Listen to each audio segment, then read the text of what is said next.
Welcome to That Pennsylvania Witch podcast. My name is Katelyn Dawn. Thanks for joining us today.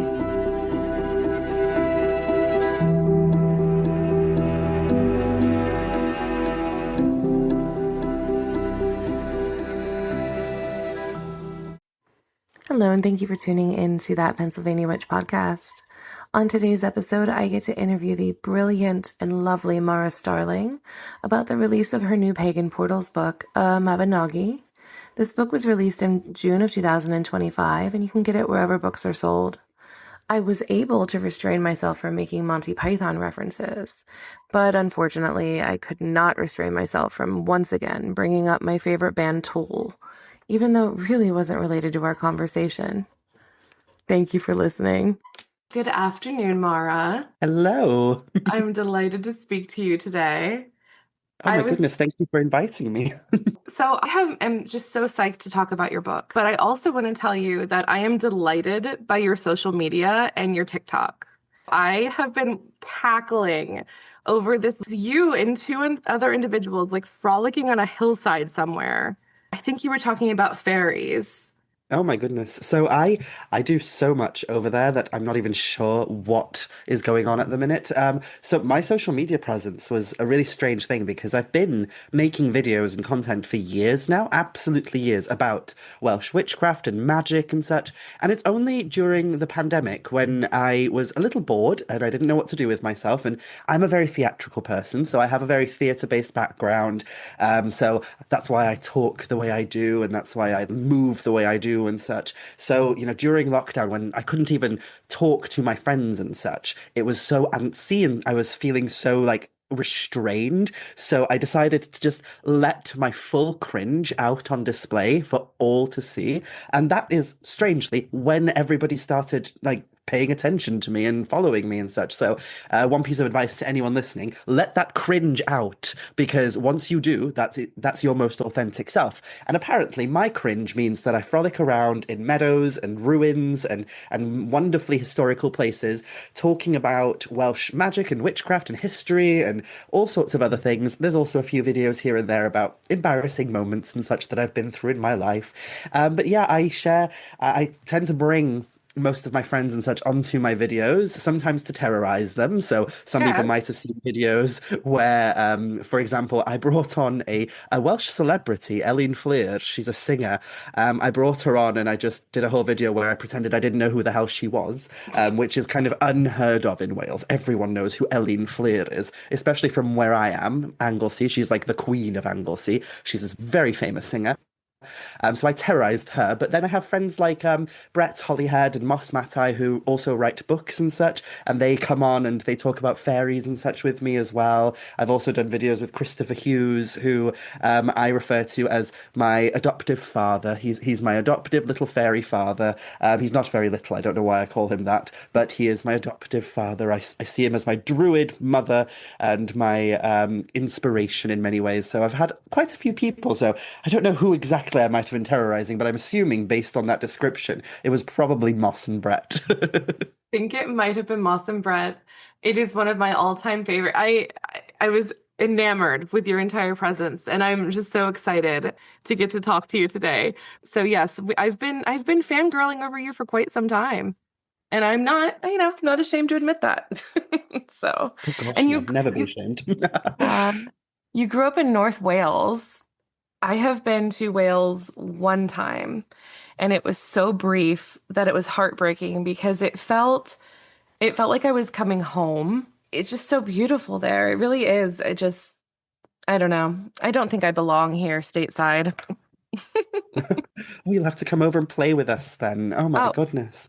please. That's what I was angling for, an invitation to frolic around the hillsides with you. So Oh, lovely. I'm in. So I wanted to talk about your title, and if you could pronounce it for me, because you say that you are a modern day Welsh witch, and there's a word for that.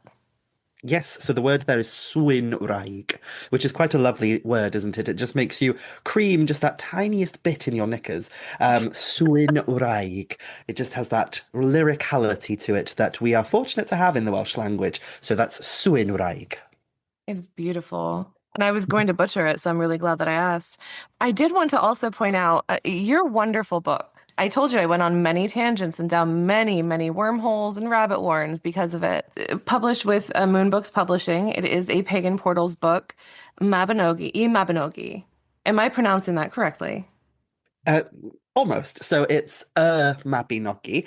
The Y Mabin. in Welsh, it makes like an noise, almost like you're kind of thinking about what you're about to say. So you go, it's like that kind of noise, that but it kind of stops very quickly. So it's Mabinogi. And the Uh, in there just means the. It's just how we say the in Welsh. So you might see either or depending on the grammar rules and such, but that just means the. So it's just the Mabinogi, but in Welsh. So Mabinogi. Beautiful, thank you. In your delightful book, that is a fantastic kind of compendium and really wonderful introduction to this brilliant text that I didn't have enough knowledge about before I read it. You do have this amazing pronunciation guide, which very much helped me, and it made me realize that I have now mispronounced so many words on my podcast like a silly goose, but I have an expert now on the show, so I'm grateful for that. One of my mentors, I forget who it was a long time ago, it was probably 20 years ago at this point, told me that it was Annwn, the spoils of Annwn, not, Anuv. I'm going to butcher all of these things, but please feel free to correct me because I'm here to learn. Well, that So, one's a bit complicated. So, with that word in particular, Annwn and Annoven, it's a bit complicated because they're kind of both correct. So, that, for anyone listening, is the name for our native concept of the otherworld. So, the otherworldly realm, the place from which, like, the Tulwyth Teg, which are our native versions of fairies, hail from. It's also the birthplace of all divine inspiration, which we refer to as Awen and such. So, it's a very important and intrinsic concept within our mythology. And, for anyone who practices witchcraft, druidry, or magic that is inspired from the wellspring of Welsh and Brythonic traditions, that concept will play a prominent role in our practice. And it's a complicated one because they're both correct. So Annwn is the version and the spelling you will see most often, which is spelled Annwn. But then I always write it Annoven with an F before the last N. And the reason for that is because of the connotations that that spelling brings. So the Annoven spelling, which I use, is how you will see it expressed in some of the older manuscripts and older traditions that we have.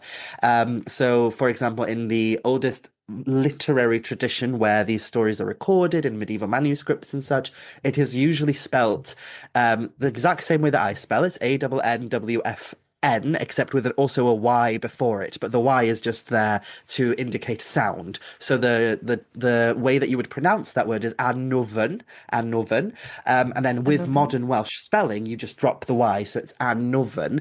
And the word is really interesting because it essentially is a story in and of itself, which is what the Welsh language does anyway.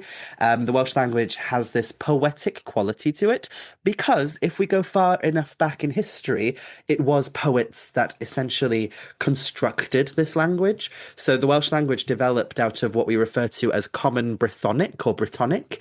Brythonic or Brittonic was a common language, a common tongue that was spoken across most of what we now refer to as Britain. So it was once upon a time spoken in what we now refer to as England, Scotland, Wales, Cornwall, all of it. And there is still a Brythonic based language down in the north of France as well, down in Brittany. So when we look at the history of the development of the language, it comes from that root of this very ancient language, one of the oldest languages in Europe, which then developed into Cymraeg, Welsh, which is my first language, my native language.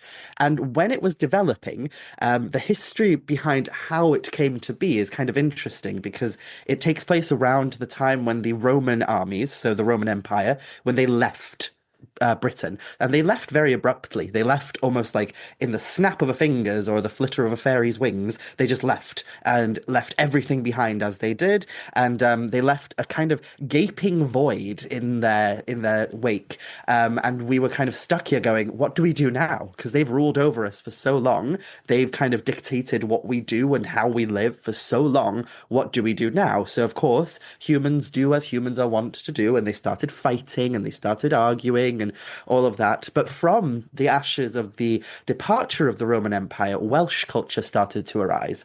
And people started realizing that when different kingdoms or tribes of different Brythonic peoples from across Britain were gathering together to discuss things with one another or to have ceremonial events like the crowning of new kings and such, they couldn't talk to one another because though they all spoke Brythonic, they all spoke their own kind of dialects of Brythonic and such.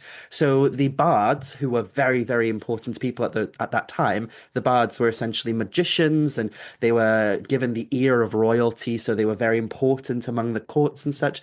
They were given the task of creating a ceremonial bardic language that could be utilized in these inherently important kind of ceremonial customs and traditions. And the birth of a language was brought forth in that moment of time, and that language was Welsh, was Cymraeg. So we can literally say that poets created the language of Welsh. And because of that, every word kind of gives you a story because poets are complicated creatures. So they don't like to speak in clarity. They like to speak in kind of riddles. So Annwn, for example, the name of the other world, is comprised of the word an, which can sometimes mean not, but it could also mean intense. So it's something that is intensified. And then Nuven comes from the word Duven, which means the very depths of all things. So essentially it translates to the very depths. And in modern Welsh, the word for deep to this day is still Duven or Diven. So it has that vn at the end. So I like to use the spelling Annwn because it really emphasizes that depth quality. And there's a lot of different ways that we can interpret that idea of depth. It can be either the depths within us, or it can be the depths of our world that we experience. So I just find that when I talk to people and I try and express what the other world is, when I use Annwn and it emphasizes that Duven quality, it makes sense to people. It clicks in their head a bit more.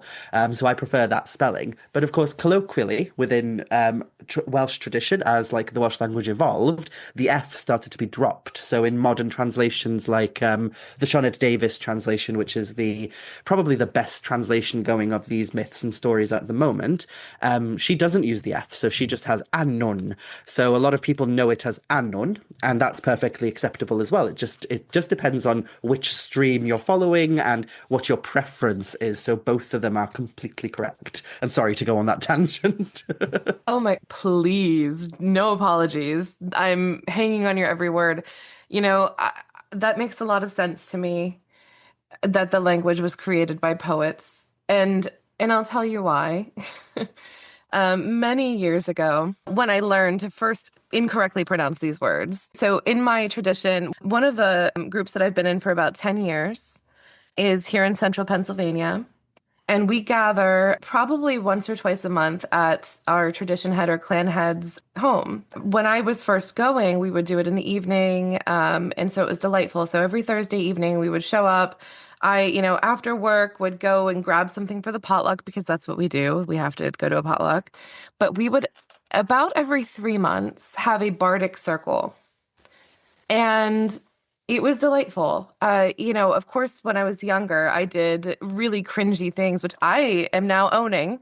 I'm fine with my cringe. I'm going to let my cringe flag fly. I made them listen to an entire Tool song. So that was embarrassing. They're elders. They're listening to Maynard and they're just going like, "What is wrong with you?" And after that, for some reason, and Mara, you'll have to see if you come up with any sort of explanation to this, but for some reason they put a limit to the amount of time that we could talk after that. Because, I listened to the song, but then I was like, this is the perfect representation of pulling earth energy. It was the song Lateralis by Tool. I don't know if you've heard it. If you haven't, no, we can listen to it right now. I'm just kidding. But it is 10 minutes long. Tool is known for having like ridiculously long songs. And there were long expanses of silence. And of course, I'm theatrically sitting there just I'm like, feeling the music, and everybody else is like, please get on with it, please.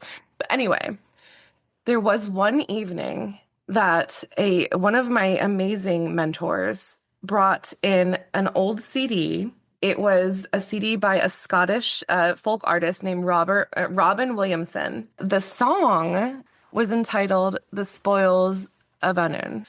And I mean, obviously, if we had done some research, we would know this is literally, like you said, the wellspring of so many of our beliefs. But it seems like there's a huge gap between our understanding of it. There's a huge gap. But had we known that, it would have made much more sense. But we all had an emotional reaction to this song, which was old, and we knew it was ancient. We all cried. It was so breathtakingly beautiful because of the symbolism. Ships returning and not all of them coming back. It's an ancient, and now I know it comes from a medieval text. But when I was reading your book, it brought all of that back, and I realized I think that I'm either horrible at research or maybe accessible resources didn't exist in order for me to kind of draw those parallels and jump in and look at it from that fresh new perspective. And that's what your book did for me because it's just such a great explanation. And also, I don't know if you've ever heard this. I'm sure you've heard it, maybe not by that artist, but I'm sure that you've heard it because it's based off of the medieval tale. Yeah, definitely. I've heard it quite a few times, and I think that it's an.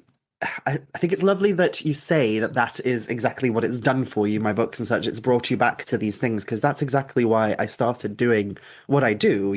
I always tell people that my main motivation for starting my social media and such was boredom because of like the pandemic and the lockdowns and such. But in reality, if we're being brutally honest about it, the primary reason I actually started making videos and such was born predominantly out of spite and pettiness, and I love that. I love that fact about myself. But I have to be careful who I relinquish that fact to, because sometimes you get people going, "You can't do that. You have to be all love and light. How dare you develop something out of spite?" But genuinely, it was born out of this kind of not anger. I wouldn't say anger, but this almost frustration that I had because I would open up apps like YouTube and TikTok and Facebook and such, and I would see people talking about things that have their origin in the culture that I was brought up in, raised in, that is like literally the very beating heart of the landscape that I interact with on a daily basis. And often it was represented in a way that I couldn't relate to, I couldn't understand very well. So sometimes it was a case of my culture would be erased entirely. So it was that came up usually in examples like when, for example, you'd come across the names of deities, the names of certain goddesses and such, which are very popular in modern day paganism. Welsh deities show up all over the place, especially if you read books from like the 90s and the early 2000s. They're just everywhere. So if anybody's listening and thinking, oh, I don't know any Welsh deities, you do, trust me, because you probably know Arianrhod or Rhiannon. Everyone knows Rhiannon because of, the Stevie Nicks song and such. But, Rhiannon has her origins in Welsh tradition. Ceridwen, Lleu Llawgyffes. There are so many different kind of entities and deities that people come to me and say, oh, that's part of my tradition. That's part of my coven's work. We work with that deity. Bran is another one that's very popular in traditional witchcraft and such. And sometimes when people used to make videos or talk about these topics online, people from outside of Welsh culture and such, they would often argue and say, these are Celtic deities. They're not Welsh deities. They're not Welsh divinities. They're Celtic.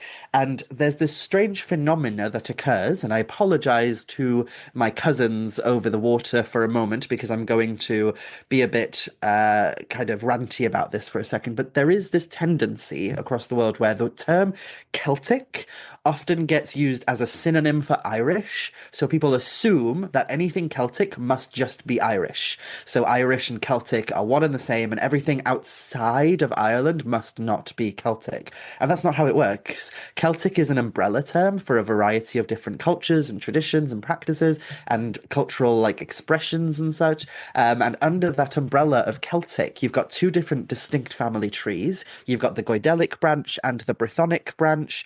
The Goidelic branch covers cultures like the culture of modern day Scotland, Ireland, the Isle of Man, and then you've got the Brythonic branch, which covers the culture of Brittany and Wales and Cornwall and such. So there's various different cultures that come under that umbrella of Celtic. And when we refer to these deities as just purely Celtic, often people don't realize their specific origin. And because of that, they draw connections and make up things about them that don't quite make sense or are not rooted in who they are in reality, in their origin, in their source material and such. So a big part of why I started doing what I do is because I remember vividly, and I won't name the person because, quite frankly, I can't remember who it was, but also wouldn't want to attract that attention over anyway. But I remember one day in 2021, or probably at the end of 2020 sometime, I opened TikTok, which was quite new at that time. That was quite a new thing at that time for all of us. We were just getting used to it, getting the hang of TikTok. And I opened it up, and the first video that popped up on my feed was this lovely woman. I'm sure she's perfectly wonderful, and all that, but she was talking about Rhiannon. And she started talking about how Rhiannon is this Celtic goddess who hails from Ireland, and that her entire mythology is that she's this goddess of the moon who flies across the sky on a spectral horse, gathering the souls of the dead and teaching people witchcraft. And I was sat there thinking, who is this Rhiannon that she's talking about? Because that is not Rhiannon from Welsh tradition. So a lot of my books are focused on kind of bringing a little bit of spotlight to these traditions that are often either misrepresented or misunderstood. And also, on top of that, bringing a little bit of recognition and spotlight to what it means to be Welsh specifically as well. I get a lot of controversial kind of comments and such from people who state that they don't like that I title my books, with specifically Welsh things. So my Pagan Portals book, a Mabinogi, the subtitle is Exploring the Magic and Wisdom of Welsh Mythology. And then my two previous books before that were Welsh Witchcraft and Welsh Fairies. And there are a few people who don't like that. They don't like that I use the word Welsh instead of Celtic or something because it feels like I'm being a bit more exclusive. But actually, what I'm doing is I'm trying to highlight the fact that there is no such thing as one homogenous Celtic culture. Celtic cultures are varied and come in a variety of different expressions. And the more we homogenize these things, the more we lose the magic of them. So I think it's important to acknowledge the way in which they take deviations in cultural expressions and such. And of course, they're connected because they're related in the same way that you are related to your cousins and your aunties and your uncles and such. We are also related to the Irish and the Manx and the Scottish and such. But we also have our own specific traditions and cultural beliefs. And entities like Katelyn, Rhiannon, Arianrhod, they're not from this homogenous Celtic idea. They're from specifically Welsh tradition. So I like to highlight that as much as possible. So I'm glad you said that kind of my books and such brought you back to these things and made you more aware of like what influences there are within modern paganism, because yeah, they're there. They're very apparent. There are a lot of influences on modern paganism, modern witchcraft, modern druidry and such that have come from this wellspring of tradition that started here in Cymru, in Wales. Yes, I think without intending to, because I don't believe inherently that people are bad. Well, some people are bad. Let's not get into that now. But I think ethnocentrism is such a pervasive theme in all things, in our lives, in our stories, how we teach, how we learn. And I can say that, right? Because, I am from the United States. And you're right, it is watered down so much that we lose the origins. And I do like to say though that most of the people that I know, when we learn that we're saying things incorrectly or doing things incorrectly, we're excited because that means that there's something else for us to learn. And if people would take that perspective, I saw that in your book. One of the introductions was from Morgan Daimler, huge fan as well, because Morgan, you you both bring a perspective of unfailing, clarity. So what I mean is, you're not afraid to explain, oh, well, here, this is what most people think, but here's what actually happened. And here's how I know it. And this is actually Welsh. This is where this comes from, or this is actually Irish in her case. And I think that sometimes it's okay to use an umbrella phrase to label something as Celtic, but not if you stop there. If your names are a thing, lenses of perception are a thing, and there are different cultures that have used names of deities or versions of deities by a different name, and then people grab on. Some of the authors from the 1960s and 1970s grabbed onto the different characteristics, I think. And then they brought it to their own spectrum of belief, and they brought their own perspective to it. So they were kind of doing a little bit of pretend. Now, that doesn't diminish the research that they did, because there are bits of wisdom, but if you don't have a good foundation, you're not going to know that. I mean, it's just an interesting dynamic that we have. When I read a book, I often, go on tangents. I told you earlier, I bought 5 books because of your book already. It's not good, it's not good for the wallet, but it's delightful for learning, because I realized that I was really missing a really diverse perspective that is very foundational to our pagan practices, our modern neo-pagan practices. So thank you again. But truly, it's authors and scholars like you and Morgan and Kelly, all of the other individuals that I've spoken to recently that bring light to that. And it's not intended, I don't think, in most cases, although it might be warranted, to shame. Mm. Absolutely, yeah. And I think that's an interesting topic as well, is the way that some people will kind of hear people like me and Morgan and, many people who put their work out there with the intention of trying to give a better or more accurate kind of source or wellspring of information for people to take and draw inspiration from and construct their own practices and beliefs and such. For a lot of us, what the intention behind what we do is to educate and to bring as much awareness as possible to these traditions, which, have a very important place in very much living cultures today. It's not like we're talking about cultures that have ceased to exist and do not kind of interact with this material at all. These are cultures that are very much alive, and so it's important that we treat them with respect, treat them with dignity. And often there is this tendency of people to, when the correct information or when an alternative kind of viewpoint is expressed, there is a tendency to think of it as an attack. And I've come across that quite a lot with my work, is this tendency to think that I'm attacking or disparaging people for not understanding. And I hope that most people do not view it that way, but it is kind of jarring when it does happen, when people do see it as some attack and instead become very defensive rather than having a conversation.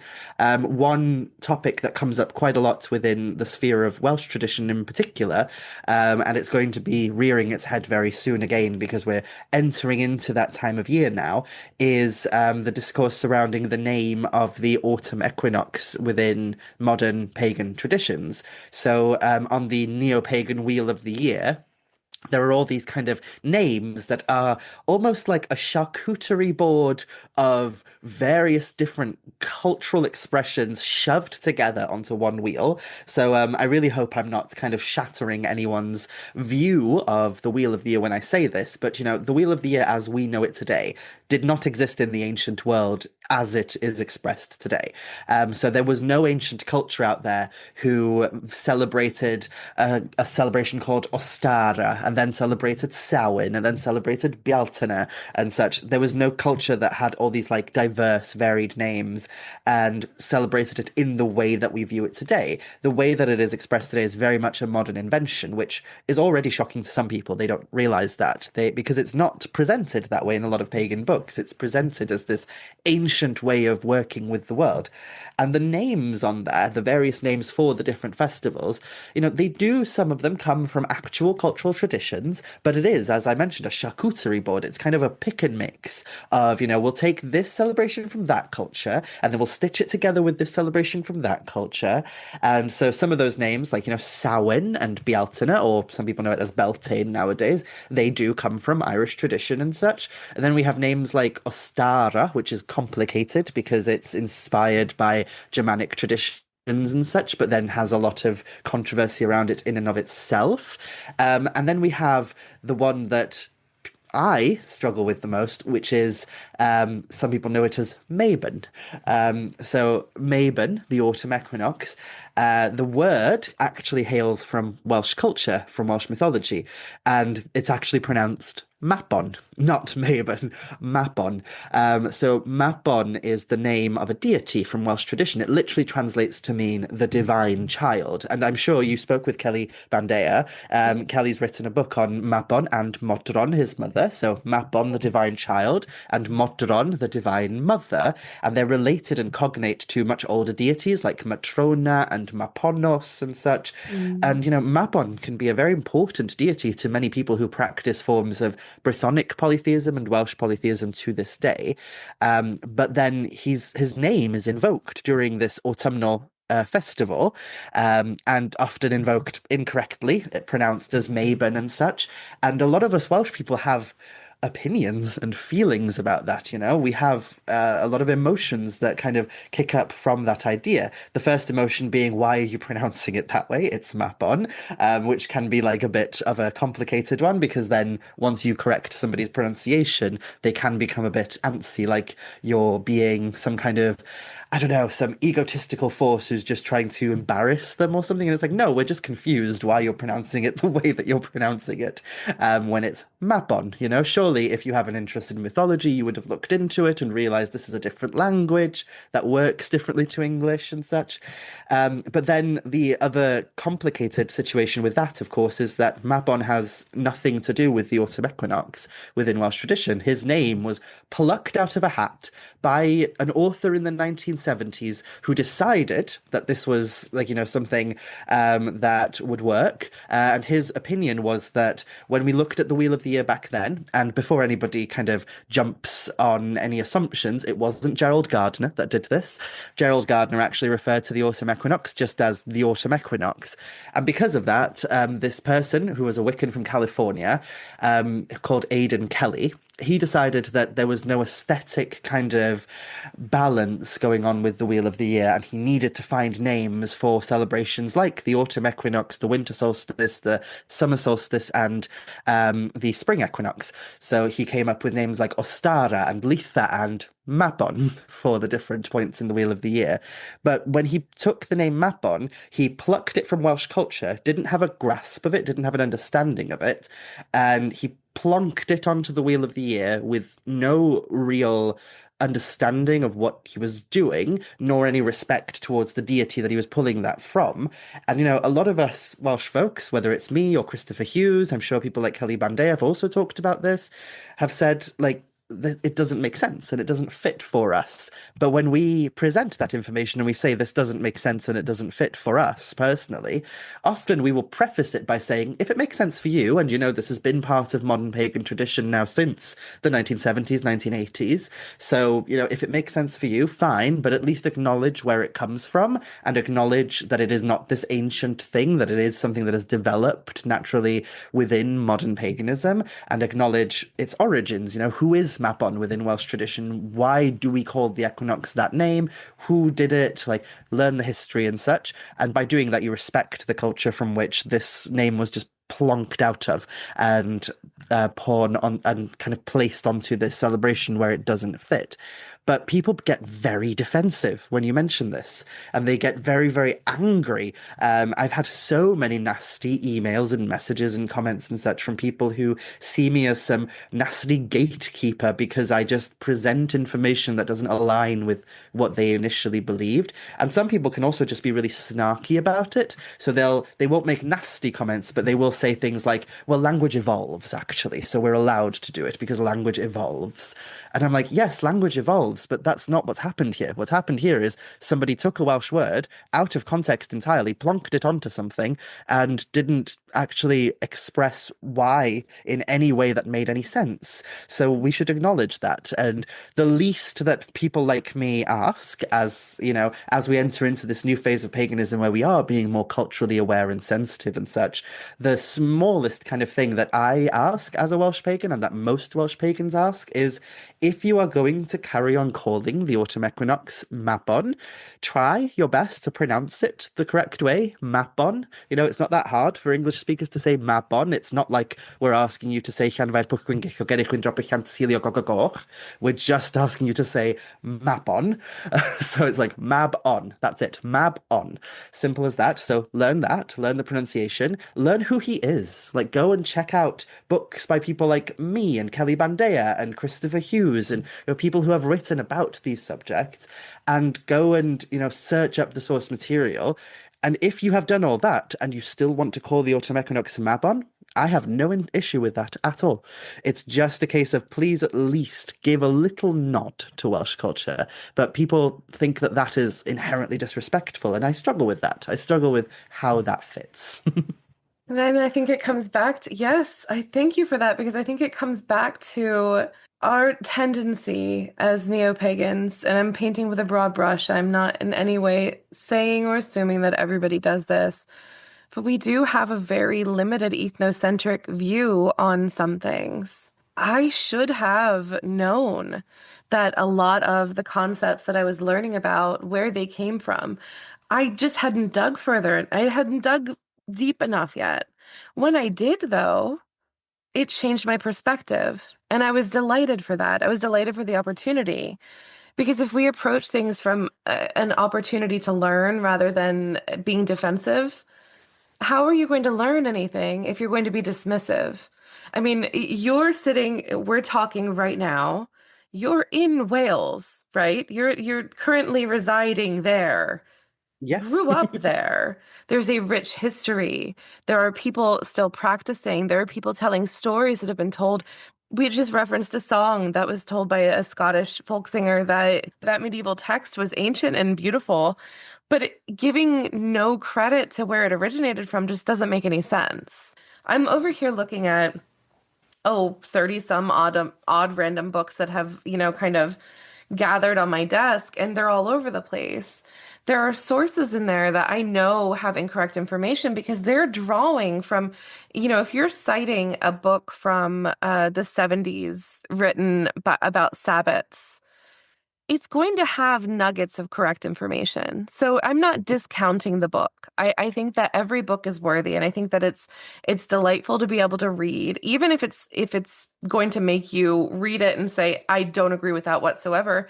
Well, good. You've sunken deeper into your own understanding, your own gnosis of what your belief system is. But don't get offended when someone provides you with an opportunity to learn. I don't understand that. I actually think it's kind of really limiting because then I will say, even in my tradition, we definitely I've always been taught by my elders, oh, of course we used to say this, but we now know this. That's something we say all the time. We Mhm. still teach it, but we explain we now know this because if you don't explain, oh, we used to do this the wrong way, when you come across it in books, it can be really confusing because people are citing these sources that don't necessarily have a holistic picture or even an accurate representation of these really diverse and important concepts. There's still some truth to them. We were just talking the other day about Eliphas Levi, and about how a lot of the information that we glean from those texts have been coming up, bubbling up to the surface recently. It actually happened quite a bit at the conference that you and I both attended. For some reason, I actually was taking notes, and I had a Life as Levi count 10, because 10 people referred to some sort of work or quote or action that individual had taken.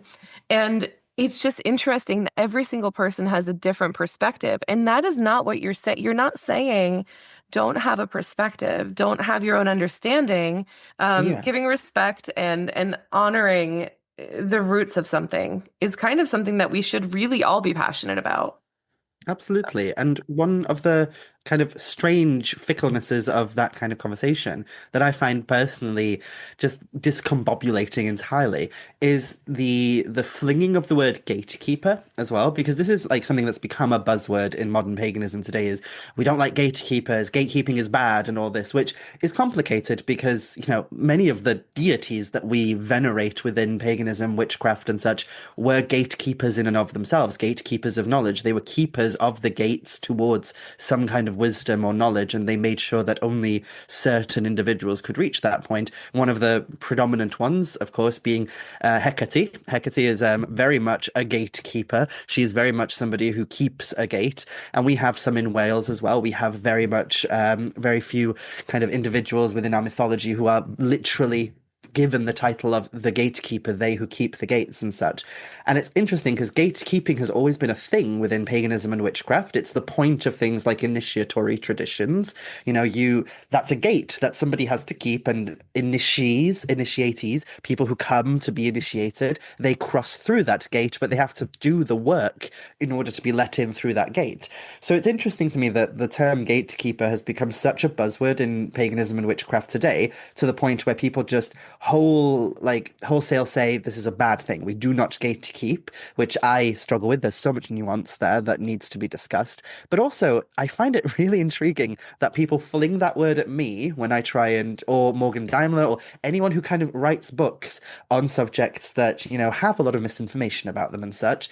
Anybody who makes videos and content and such, trying to decipher the actual original sources and such, when the word gatekeeper is flung towards those, I always think, wow, that term really is misunderstood, isn't it? Because if anything, by telling you that actually Mabon is pronounced Mapon and he's a god in Welsh tradition and he has nothing to do with the autumn equinox, I'm not gatekeeping there. I'm literally giving you an in. I'm opening the gates. Yeah. I'm giving you information, a further reach. I'm expanding your knowledge of it. But people see it as gatekeeping because they think that it's an attack on their traditional practice in some way.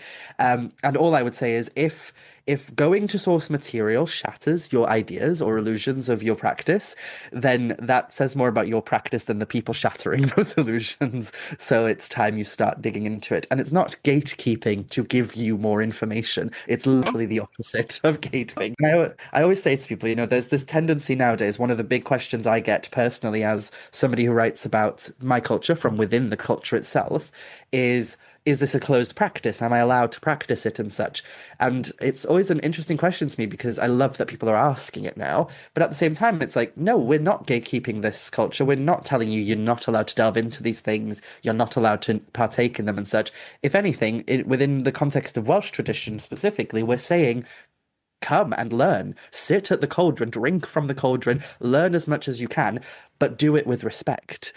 Do it with some kind of respect there for the culture. And if that respect is given, then respect will be given back. And it's interesting to me that some people kind of throw their toys out of the pram over that very simple idea of give respect to the cultures that you're drawing from. How dare you inconvenience people with facts? Oh gosh. No, I think it's a really important concept. We all start somewhere, and if your perspective doesn't evolve based off of new information, I mean, if tomorrow we were like, "Oh my goodness, here is the Library of Alexandria. Here it is. We found it. Whoops. Guess it didn't burn. Guess it's not an allegory. Guess, it's not the erasure of multiple concepts and cultures. We found it. Okay, here's proof that everything that we know is wrong. Most people would say, oh, wow, that's fascinating. I can see where this comes from. I can still see the beauty in celebrating this. I'm still going to put a scarf out for this, particular deity. But that's because I feel a connection to that deity, and it doesn't really matter when I do it. It's being fluid and being accepting and recognizing that there's room. There's room for the evolution of your belief, and there's room for broadening and deepening your understanding. Mhm. So. Absolutely. Welsh mythology is so romantic. It is so romantic. These medieval manuscripts, and just reading about the four branches, in your book, I was surprised actually when I got to the fourth. Your perspective, and it's probably just because I didn't know enough about the different branches, but you said that that was the most, it should be the most familiar to most people, most modern practicing pagans, because a lot of our concepts kind of arise from that or can be traced back to perspectives or things that happened within those stories. Yeah, definitely. So the fourth branch is probably when it's an interesting one because obviously from my perspective as somebody who grew up in Wales and such, I always found it fascinating that here in Wales, I would say the most popular branch is probably the second one. That's the one that people tend to create artwork of the most, that create theatrical versions of the most. It's the one that people refer to the most. There are people who have school mottos, and businesses have the motto from the second branch, which is Afo Ben Byd Bont, which is let he who leads be a bridge. That's like part and package of just modern day Welsh culture to this day. So I would say the second branch is probably the most well known and most beloved in Wales today, just based on my experience of growing up here. But when it comes to the realms of modern paganism and such, when I talk to pagans, occultists, magical practitioners, and polytheists who have an interest in these stories, I find that it's the fourth branch that they seem to love, absolutely love. And I don't blame them because that branch is probably the most magical of all four branches. It's literally about all the four branches have kind of a title that have been assigned to them, and the title for the fourth branch is Math Vab Mathonwy, and Math is essentially this druidic like king who is very much a magician. He is a king who sits on a throne and rules over a region of Wales, but he also has a magic wand and all sorts of magical accoutrements surrounding him. He's said to be a very highly skilled wizard. He can breathe life into things. When he punishes people, he punishes them via the act of magic, and he has certain otherworldly qualities to him, like he can hear all things that are said upon the breeze and things like that. And then we have characters like Gwydion and Arianrhod and Lleu Gyffes, all of which have become really, really integral deities to a lot of pagan traditions across the world today. There are concepts like magic wands and, transformation and shame and reparation and things like this that are constantly showing up in that branch. So it just makes sense that it would be the most popular, but yet it's often like only really well known through like fragments. So people know usually about the birth of Blodeuwedd. Blodeuwedd is a woman who was born from flowers and then turned into an owl later on as a punishment. People know about Gwydion because they see him as this like wizard like god and such. But then, similarly, people know about Arianrhod, and Arianrhod is like, in modern paganism, depicted as this moon goddess, which is really interesting because she's depicted very differently in Welsh tradition and Welsh mythology. So yeah, a lot of these characters show up a lot. So I feel like that one is probably the most popular, and yet, in a lot of ways, also the one that's most misunderstood. But I think I agree. It just made me think that I can understand why people would be enamored with the fourth one. When you wrote about liminality, it just made me think because it really does feel like almost all of these stories start off with someone wandering around late at night, kind of like dream walking in a dreamscape, or they end up in the distant past. They wander down a hill and end up in a lake. And there's always a portal. There's always kind of like a crossroads where you lean into this other world. And as someone who practices yourself, I'm sure that you also agree that it is absolutely accessible here. It's not really separate. Yeah, That's kind of absolutely. that's kind of the kicker, right? Because when you're in a receptive state or when you get to that point of being able to access the the other world or that liminal space, that's really the beauty. You're walking between worlds. That's kind of where that came from. And reading these stories, and you reference Patrick Ford. By the way, hard to find some of the books that you reference in this, this novel, but I'm getting there. But you referenced the book that I was able to find an excerpt of online, and I think it was published in 1980. Oh yeah, 1981. But the state of liminality is something that it's just such a central theme. But even in the songs, it talks about how it's constant. It's not something that's separate from the world that we walk within today. How do you feel about that? Do you feel that when you're in a meditative state or when you're able to draw upon or walk between or within both worlds at the same time, do you feel that that's when you're doing your best magic? Yeah, it's an interesting concept and one that I've been diving into for a while now, and a lot of my recent projects have been all about, digging into all of the stuff we know about the other world. And it's interesting because in kind of a modern pagan perspective, there is this almost idea of separation, which personally, I believe, comes from a lot of kind of Christian baggage and such we have, within very much a Christian mindset. We think of the world as very much this is our world, the mortal world, the human world. Then there's heaven, then there's hell, and those are the like domains of like the divinities and such, and they are separate. The only way that we can get into heaven or hell is by dying, by literally getting rid of our bond to the living world, the corporeal world. That's the only way we can enter into these spaces. So they seem very inaccessible to us at all times. And we've somehow built an entire cultural understanding of the other world within modern paganism, which somehow reflects that very Christian kind of mentality of this is a separate place that is completely far away, that's really hard for us to get to, and only very special people at very special moments throughout life can get to these places. And it's, you see kind of references to that mentality in the way in which we talk about it. So when Samhain comes around, for example, which in Welsh tradition we call it Nos Galan Gaeaf. We have our own version, Nos Galan Gaeaf.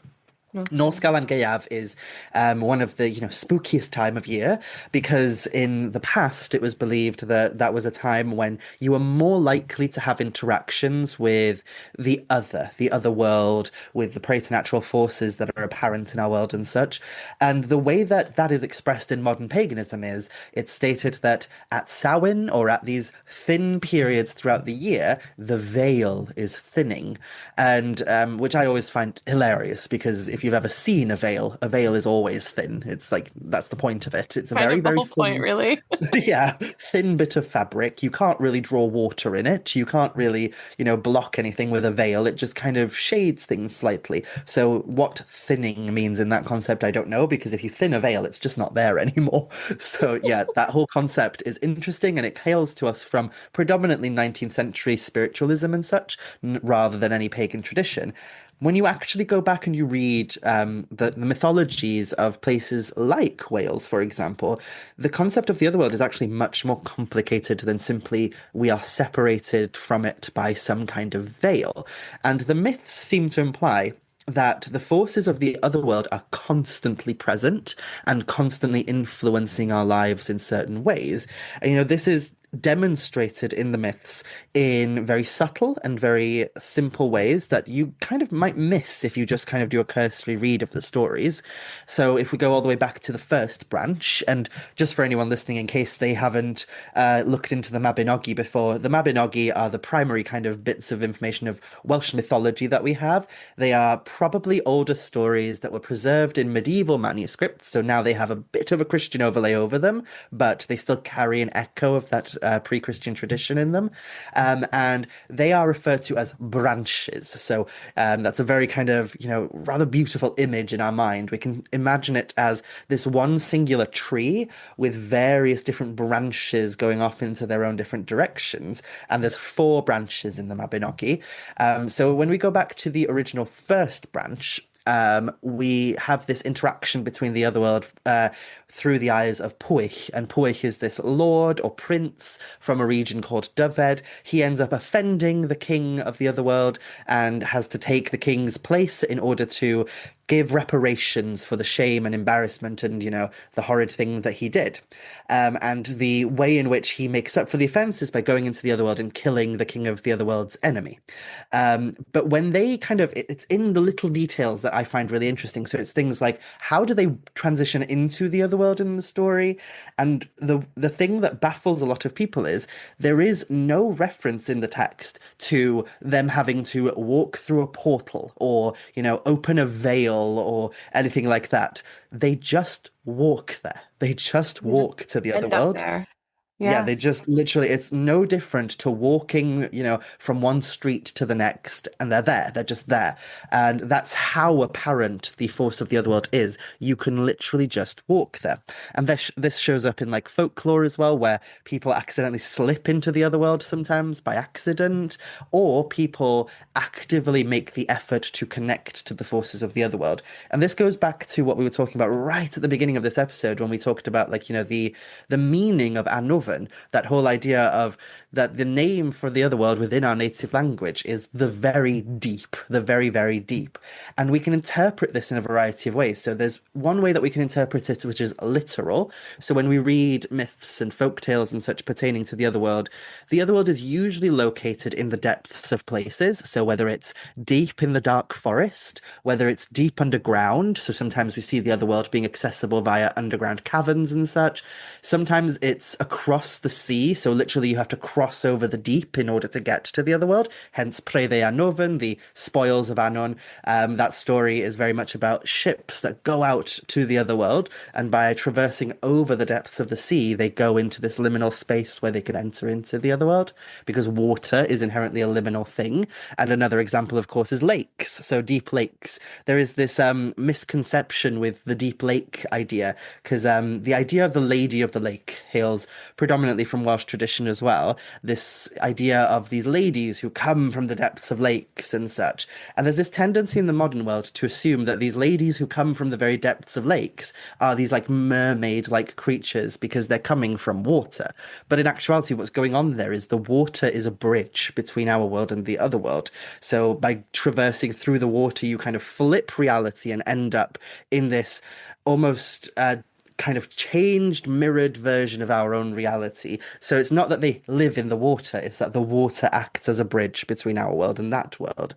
So again, deep waters acting as a bridge. So in that sense, literally, the other world is located in the deep.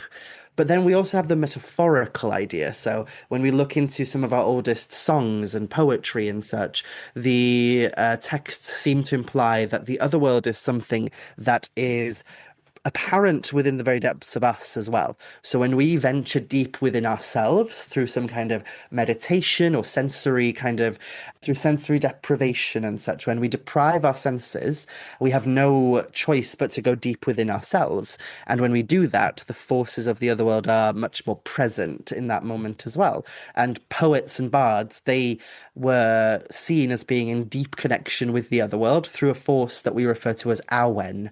And Awen is very popular nowadays in modern druid circles and such. I have a video all about Awen up on my YouTube channel, and it's an interesting concept because though it's become like the druid concept in modern paganism and such, it is just a concept that is apparent within Welsh tradition and lots of people connect to it. And the idea of Awen is that it's this kind of flowing breeze or wind-like force that starts its life in the other world. So it's forged by divine hands. And then from there, as it is forged by divine hands, it is pushed out into the other world. And via the cauldron of Ceridwen, or via some connection between our world and the other world, it then starts to kind of emit into our reality like a flowing river or like a gentle breeze. It just flows from the other world into our world, and then it takes form in our world after we breathe it in. So we literally inhale it, and as we inhale it, it takes form within us, and it starts to like meld and mix with our humanity, where then it breathes life into our creative endeavors and such, which if your creative endeavors or if your prophecy or if your magic is touched by Awen, then it is inherently powerful. So it was very important for magicians, poets, bards, prophets and such to have a connection to this force that comes from the other world. And so the bards all were always like making all sorts of different practices in order to connect with the other world. And most of those practices involved entering into forms of sensory deprivation where they would either bind their bodies and then pluck themselves into a region where they could hide behind a waterfall, where the sound of the waterfall kind of deprived their hearing from anything else that was going on, where they could only hear the flow of Awen, or they would enter into these kind of singing circles, which we refer to as perpetual choirs, where people would beat the floor with these big sticks to create a rhythm, and then they would sing in unison. They would sing some kind of tune or hymn, which would then, like, once you've listened to it for a while, it kind of becomes your all. It vibrates around you and it helps you enter into that deep space of being. So, in the metaphorical sense, the other world is located in the very depths of us, in our deepening of our senses, perceptions, and reality. And then in the literal sense, you can access it in these deep liminal places and such. And a lot of my work as a modern day witch, as a modern day druid, as somebody who practices magic from the wellspring of Welsh tradition, is about connecting to that otherworldly force. But the biggest thing that I try and teach people when I mentor them, when I like, teach classes and such, is that this isn't something that's, far out of reach that you have to hone so incredibly hard in order to be able to do. This is constantly accessible to us. We just have to open our eyes to it, or maybe in some cases close our eyes so that we deprive ourselves of the senses that we are overwhelmed by, especially in the modern world. We have things like phones in our hands constantly and music blaring out of speakers and constant noise and constant lights and things that are constantly distracting us. And all you have to do in order to feel and sense the presence of the other world is shut that out for a bit. Just shut out the distractions and enter into that deeper state of being. So once you perceive the depth of yourself, once you perceive the depth of our world, then you're already perceiving the other world. And it's those liminal spaces that really grant access. They're the key to it. So I love to practice magic in spaces where it is liminal. So I love, the shores of rivers or seas. I love to go to places like bridges. I love graveyards. Graveyards are very good for it because they are this numinous space that I don't know if you've ever experienced it, but you could be in the busiest, loudest city ever, and then you walk into a graveyard in that city and everything falls silent. Everything just kind of calms down for a moment. And that's the power that we're talking about here, is that nature of reality where sometimes we step into a space and we go, oh, something's going on here, and I can feel it. I can sense it. I experienced it when I went to the United States, and I hope I don't offend anyone by saying this, but when we went to the States, we traveled around a bit when I came to the Sacred Space Conference and to Paganicon.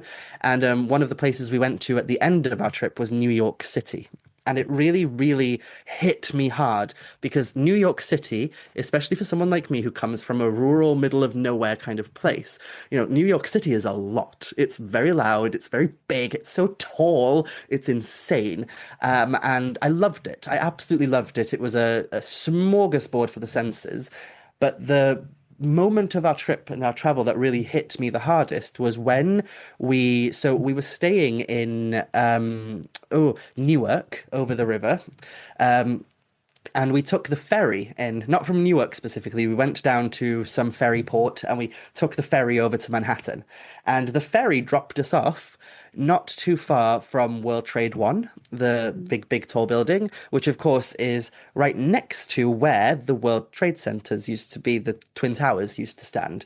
So when we were walking through the city and just arrived, Christopher, my friend, he turned around and he said, why don't we go see the memorial to, 9/11?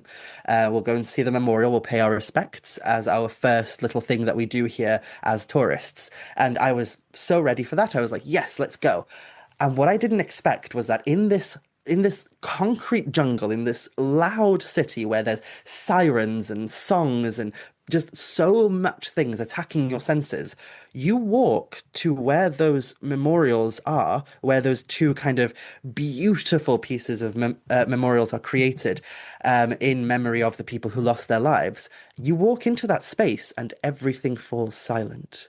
And there are no signs, there are no people policing the space telling you you have to be quiet, telling you that you need to be respectful in that area. Anyone could just, hitch up like, a speaker and start busking in that area if they wanted to, but they don't. There's this sense of something deep and heavy going on there. Like there's something that has hit us all culturally very deeply. And when you enter into that space, that area, it just, whoom, like just hits you and you feel this shudder down your entire body the moment you arrive there. And you look around you and you realize you're not the only one feeling that. It's not because you have specific psychic senses or you are particularly sensitive to that area. You look around and you can tell by the faces of people, by the mannerisms of people, by the way that people are holding themselves. They're all feeling it. They're all feeling it in that moment. And I remember I stepped there and for about maybe 10 or 15 minutes when we arrived, me and my friends who I was traveling with, we didn't speak a word to each other. We just stood and walked around the space and took it all in. And then when the silence was finally broken, when we gathered together and we started speaking, one of the first things we did was we looked at each other and we went, "Can you feel that? Can you feel that depth of emotion, that depth of energy?" And I turned and I remember saying, it feels exactly like what stepping into those liminal spaces back home feels like, those numinous spaces back home. Exactly like going to some ancient burial chamber or a space where we practice magic. It feels exactly like that. It's this depth of somethingness. Even though, over there, it's something rather traumatic and intense, but still, that traumatic thing has transformed into this depth of grief, which is in and of itself transformative. And I think it's in those moments we feel the presence of the other world at their most prominent in our world, when we can sense that there's something in the air which we cannot quite put our finger on, but we know it's there. We know we can feel it with every like bit of our body. And, it's an interesting one because it's not something you can touch. It's not something you can point to. It's something you feel. And I think that is the other world in its presence. So I think when we talk about the other world today, it's very tempting to talk about it as this mystical fairy world that, you have to walk through a portal into, and it's this delectable world of delights and such. And it can be that, but it is also just those moments of depth, those moments of deep clarity and deep understanding of the nature of our reality. And I hope that made some kind of sense because I feel like I've been prattling on now. No, it's so relevant and it does make sense. I absolutely agree. I have experienced that all over the world. I experienced that exact sensation in Manhattan. I used to go there quite a bit. I've experienced that in old cemeteries and old churches. I've experienced it at battlegrounds. And it could be the land lending to a tendency there, but it often happens around our experiences. There's a battleground nearby, Gettysburg, that we often go to, and there are quite a few of us that we don't like how it feels there. It's almost like it has been exploited. There's a big difference between that and kind of the reverence that we have for great loss or upheaval or battles and that sort of thing. Gettysburg is also an important battle of the Civil War. It happened right here in Pennsylvania. It was a big turning point, and all of our issues kind of as human beings being hateful and hurtful and cruel to one another and our never-ending quest for domination and power. That's what battlegrounds are, but that's not even the important part. The important part are the people that were there, the people that transitioned there, that ascended or still in some cases there are remnants of them there. And I think that is just an easy place to feel that. It's even if you're not a magical person, if you bring someone there, you'll see them doing things. They'll get close. They'll bring their body in. can see them clutching their arms. You can see them maybe drawing their shirt or their coat or their lapel a little bit closer. You can really tangibly feel that energy in those spaces. I really do believe that that sort of energy leaves a trace. Absolutely experience that. And no, I don't think in any way that was offensive. I mean, there all over the world, there are places where tragedy has occurred, where battles have been fought, where important historical things have happened. Those traces are, it creates almost a bridge. Yeah, and I think it's important to acknowledge as well that, it's easy to elaborate on that feeling when it comes to things like tragedy, when it comes to things that whip up those really intense emotions, that whip up traumas and such, because we are hardwired in the world that we live in currently. We're constantly feeling trauma, we're constantly feeling pain. We are bombarded by constant news stories and cycles. And I think it's just easier to elaborate on that feeling when we talk about tragedy, but it's also very much apparent in the opposite direction as well, where there is this almost joyful element as well. So, for example, I sense that same kind of depth and such when I visit the ancient sites across the UK. And it's not just because a lot of these ancient sites are also burial sites and things like that. It also is very much because there is a joy to it, the knowledge, the acknowledgement that people have dwelled in this landscape for so very long and have interacted with the exact same land that you are standing on at that moment, that you're walking in the footsteps of your most ancient ancestors. There's something about that that connects you to something quite deep as well. One of my favorite places to sense the forces of the other world in particular is so in the village that I'm originally from, Aberfraw, on the Isle of Anglesey, there's a cliff that overlooks the sea, and it's a very liminal place. It's a place where the three realms of land, sea, and sky are constantly singing in harmony together.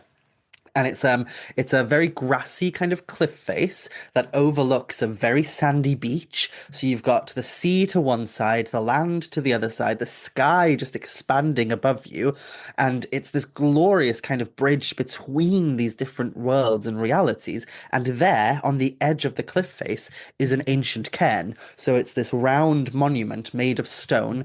And when I was originally first getting into witchcraft, this is where I would always practice magic. All that kind of exists now in that landscape are like three or four stones that make this almost half moon crescent shape on the cliff face. And back when I was a teenager, I just thought, this is a cliff. Of course, there are stones on a cliff. So I would go and I would sit within this kind of half moon configuration, and that's where I'd practice my magic. And so, from as young as I can remember, that is where I felt that connection to the other, to something beyond us.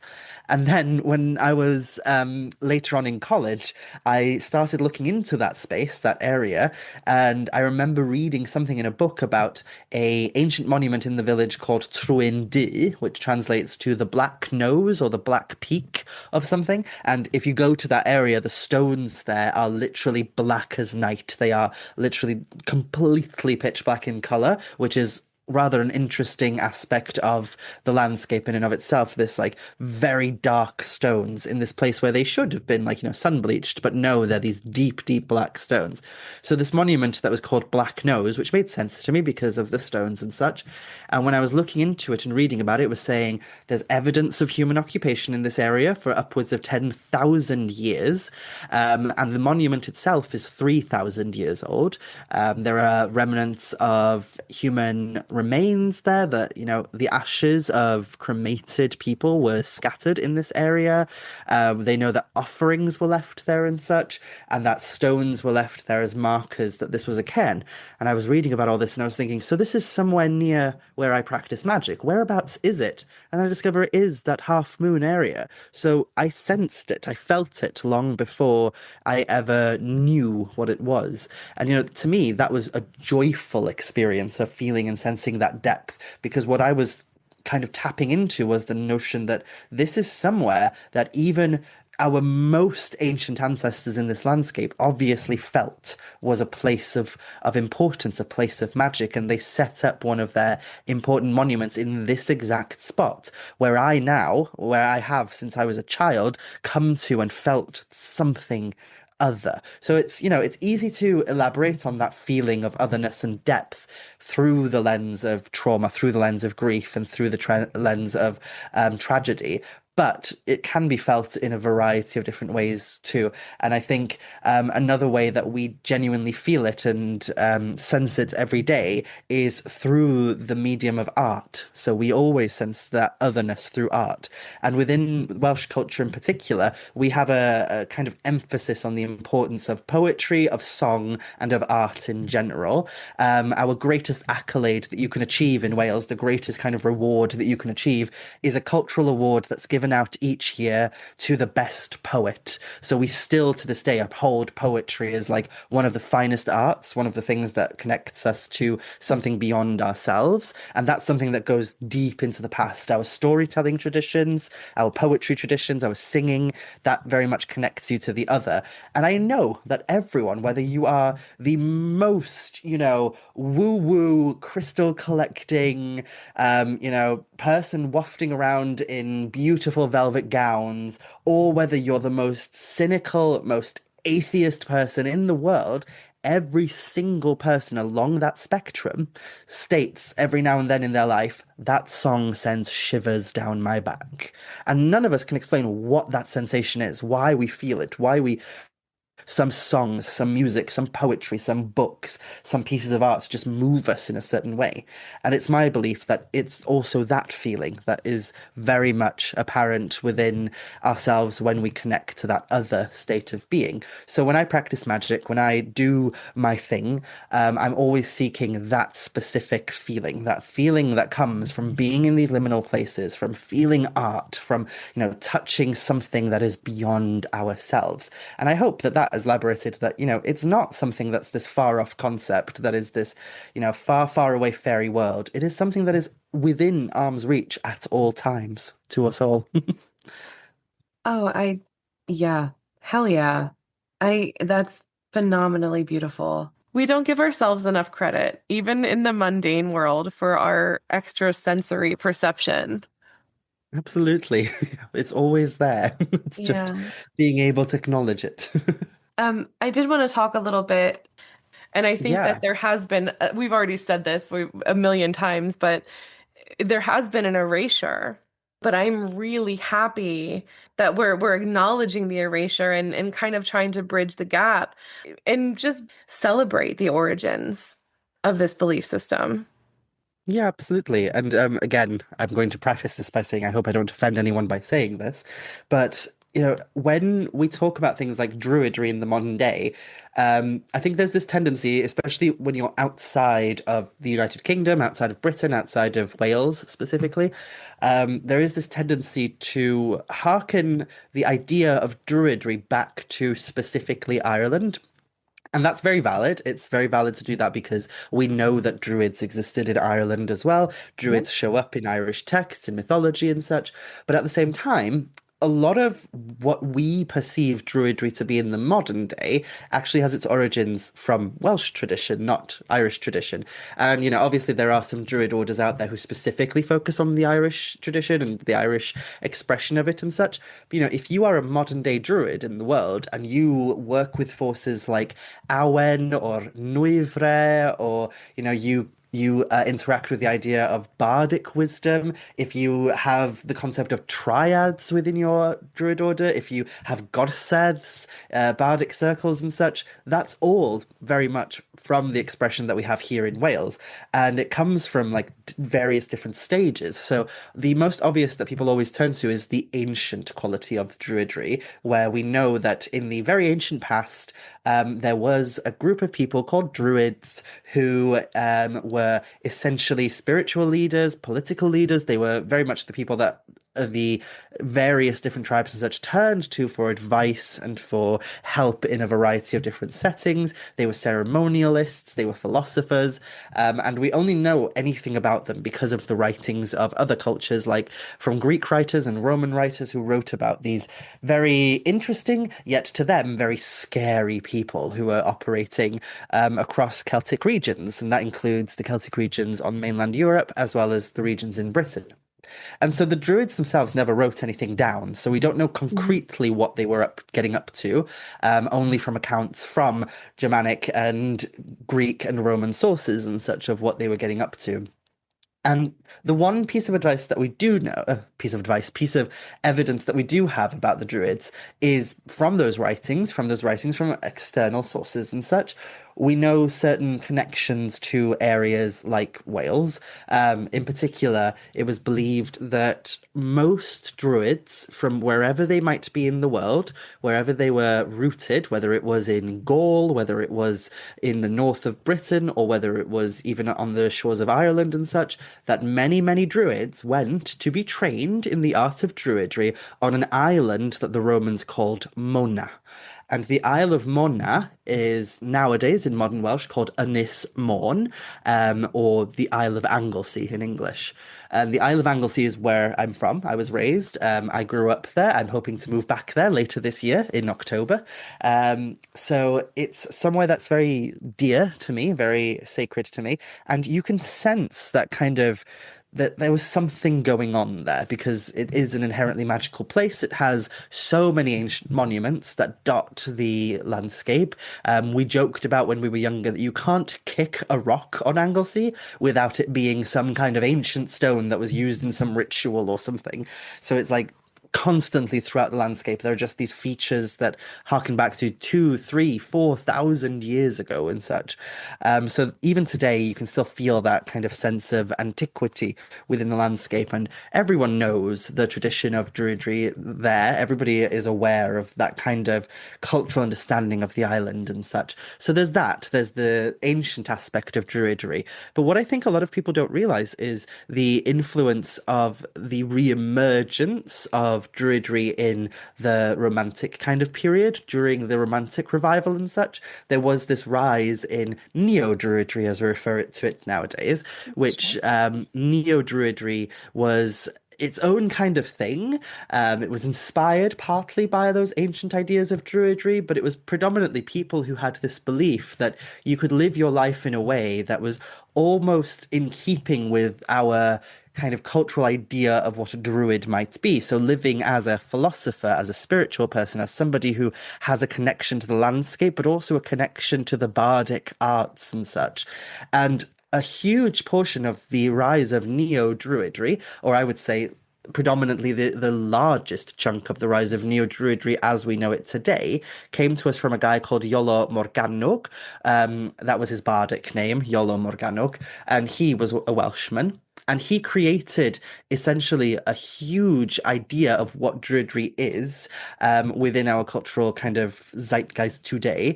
And he doesn't get much credit. You know, we talk about people like Gerald Gardner and such who brought, witchcraft to the masses in the 1950s and 60s and such.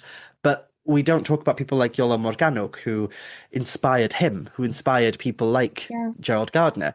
So I would say if we were to go back and look at like who's the equivalent of Gerald Gardner for Druidry, it's probably Ross Nichols. But who inspired him? It was Iolo Morgannwg, and Gerald Gardner and Ross Nichols, whether we're looking at witchcraft or Druidry, they were both drawing from the wellspring of Iolo Morgannwg. And it's Iolo Morgannwg who invented kind of the general idea of what a Druid ritual is to this day, which a lot of people still refer to as a godsedd or, a gathering of Druids in some way. It involves a prayer to peace at the beginning, which we still do in our modern Druidry to this day in Wales. It requires, like, some kind of call to the realms of land, sea, and sky and such. And if you go to any kind of Druid circle, whether you are part of Obod or BDO or Anglesey Druidod or any kind of expression of Druidry to this day, you will find influence from Iolo Morgannwg. And it intrigues me that there are still people out there who don't realize the connection to Wales, even though that is so clearly there. Like I've met people who genuinely talk about the concept of awen and the concept of nuivre, and they talk about godsedd and bardic circles and such. And then I tell them, oh, so you know about the whole like association with Wales, right? And they're like, there's no association with Wales. What do you mean association with Wales? I'm like, you're What? using a Welsh word there. Awen. Awen is a Welsh word. What on earth? So it just intrigues me. And I love that it's becoming more apparent now and more clear that there is that connection. Similarly, the symbol that most druids use to this day, the three rays pointing downwards with the dots above it, that also comes from Iolo Morgannwg and Welsh culture and such. And it's interesting because in the modern Welsh world, we have modern druidry that is not connected to paganism or polytheism in any way. We have a cultural form of druidry, which is responsible for caretaking for, one of our greatest cultural festivals throughout the year. And if you look up like the word Eisteddfod, which again is a word that comes up a lot in paganism, Yeah. many druid orders have Eisteddfods, but also if you're from Australia or South Africa, a lot of communities across the world still have Eisteddfods to this day. But if you look up the word Eisteddfod and you put in the letters S and then the number four and then the letter C, S4C, if you put that into YouTube, you will find clips of the rituals that we carry out every year in Wales to open up these great big cultural festivals, and the rituals involve stone circles and robes and the Awen symbol, the three rays, and calling to the forces of Awen, calling to the realms of existence, trumpeting to the four winds, and calling for peace with a prayer for peace and such. All of which looks very similar to a modern Druid pagan ritual, and yet within the Welsh context, this is just a cultural festival to us. This is something that is not tied to any particular religion, is not spiritual in its nature, and yet it is kind of as well. And it carries that tradition forth. And, that looks very similar to a modern Druid pagan ritual because it draws again from the same wellspring. It draws from that same origin point. And I hope that more people are becoming aware of the influence that Wales has had on the culture of occultism, paganism, magic in general, because this has influenced more than just Druidry. This has influenced Wicca, traditional witchcraft. It's influenced so many different streams of magic and occultism to this day that I think it would be a bit foolish for anyone who has an interest in looking into the history of these traditions to ignore. I absolutely agree. And speaking specifically about Anglesey, is a lot of people will paint with broad brushstrokes about Druidry in general or about Wales in general. We take a topic and we water it down for the sense of conversation, and I hate it because Anglesey is so unique. I don't like how people don't even recognize that, there is some separation. Yes, it's in Wales, but it's a really, really diverse, important historical island with people who are alive and well, living there still, we speak about it sometimes, and I've actually read about it sometimes as if it's some ancient reimagining that doesn't exist any longer, and it just baffles me. So I appreciate your perspective so much. Um, I think sometimes people get a bit offended when they find out that I'm not some elf who comes from this place where we're constantly riding around on horses with will-o'-the-wisps like flying around us and my long, flowing, curly red hair flowing in the wind. They want Merida and they get this. Um, no, not at all disappointed. I think you're marvelous. And I love the new hair color, I have to say. I know I'm kind of, you guys are all remiss because you're going to be listening to this. One day, I promise, I will post videos. People have been asking me, and I will get there. I have to get a better camera. I have to clean up or learn technology. And I'm interested in the stories right now. But your hair is marvelous, Mara. I Thank love it. you. Love it. You are incredible. This has been an amazing experience for me, and I can't wait to share it with everybody else because your perspective is so important, and the knowledge that you have to share, I truly believe is an important bridge for so many of us in any neo-pagan tradition, or even if you're not in a neo-pagan tradition or don't call yourself pagan. This knowledge is something that we all should be drawing on from our collective history. I am very grateful for you coming on today. Oh, thank you so much for inviting me. It's been an absolute pleasure being here.